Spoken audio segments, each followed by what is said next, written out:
तो मैं ये चाहता हूं कि उन सांसद या उन सांसद के जो लोग हैं उन तक ये आवाज जाए। जितना एक एक हिंदू यहाँ का हिंदुस्तानी है, इस देश भक्ति का जो है एक मुजाहरा हम लोग पेश करें। मैं हिंदुस्तान कहूंगा, आप जिंदाबाद करेंगे। कोई भारत माता की जय कहता है, कोई हिंदुस्तान जिंदाबाद करता है, कोई अपने अंदाज से अपने देशभक्ति को अपने सामने पेश करता है। सबका अंदाज अलग है, लेकिन देशभक्ति वही।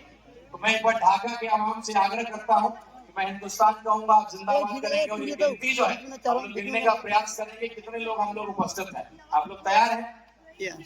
उस सांसद को जवाब देने के लिए तैयार है जिसने कहा था कि ढाका मिनी पाकिस्तान है।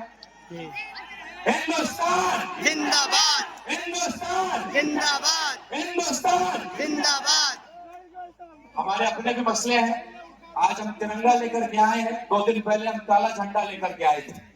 वक्फ बोर्ड को लेकर के जो बात, जो संविधान का उल्लंघन करते हुए फ्रीडम ऑफ रिलीजन और राइट ऑफ इक्वालिटी, इसकी बात हमारे सदर कहते हैं, जो बैरिस्टर भी हैं, मुझे लगता है इतना अध्ययन वक्फ बोर्ड करके लेकर के किया है हमारे बैरिस्टर साहब ने, उतना किसी ने नहीं किया। तो काला झंडा भी हम दिखाएंगे। और जब वक्त आएगा, जब हमारे दुश्मन चाहेंगे कि कश्मीर में धर्म के आधार पर हमारे भाइयों को मारेंगे और मार करके पूरे भारत में हिंदू मुसलमान की लड़ाई करा करके, क्योंकि पाकिस्तान के पास ऐसा कोई ताकत नहीं है कि वो हिंदुस्तान का मुकाबला कर सके। केवल एक ही उन्होंने सोचा कि हिंदू मुसलमान करके हमें आपस में लड़ा करके हमारे देश में जहर फैला करके वो हमें हरा देंगे, हमें बर्बाद कर देंगे। लेकिन हमारे सदर असदुद्दीन ओवैसी साहब जैसे नेता, हिंदू समाज के भी कई नेता, उन्होंने आकर के पहल किया और फिर से साबित किया कि एक एक मुसलमान इस देश का उतना ही भक्त है। पुराना इतिहास है, इंडिया गेट पे आपका नाम दर्ज है। आपकी जनसंख्या तब भी कम थी, लेकिन जितना जनसंख्या आपके इंडिया गेट पे लिखा हुआ है, आपके शहीदों का नाम लिखा हुआ, दोबारा नौबत आएगा तो ढाका नहीं पूरे देश का एक एक मुसलमान सीने पे गोली खाने के लिए तैयार है। तो आज जब देश की बात आएगी, बाहरी से लड़ने की बात आएगी, आतंकवाद से लड़ने की बात आएगी, तो हमारा पूरा देश याद रखेगा, एक रहेगा, मुकाबला करेगा। जो कार्यक्रम का नाम हम लोगों ने रखा, इसका नाम हम लोगों ने रखा आतंकवाद के खिलाफ ओवैसी साहब का जिहाद।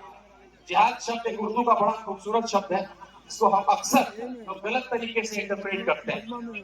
जिहाद का मतलब लफ्ज जिहाद, गलत तरीके की बात है। जिहाद का असली मतलब होता है किसी भी नाइंसाफी के खिलाफ लड़ना, संघर्ष करना, कुछ गलत हो रहा है उसके खिलाफ संघर्ष करना, तो जिहाद है।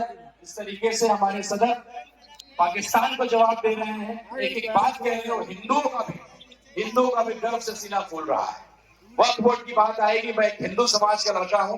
जब मैं अपने मंदिर में, मैं हिंदू होकर के जब मैं अपने मंदिर में किसी को कबूल नहीं करूंगा, किसी मुस्लिम भाई को, तो मैं कैसे अपने मुसलमान भाइयों के जमीन पे और वक्त पे कहूंगा कि आप हिंदुओं को रखिए? ये बिल्कुल नाइंसाफी है।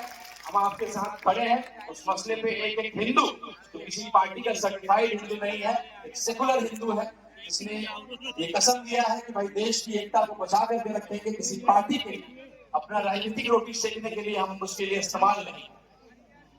मैं चुनाव लड़ा लोकसभा का, आप सबका मुझे बहुत साथ मिला। मैं 20 दिनों में टिकट लेकर के आया। आपके सामने मैंने हमेशा इस बात को रखने का प्रयास किया। कई लोग इल्जाम लगाते हैं कि मेरे भाई भाजपा से आते हैं।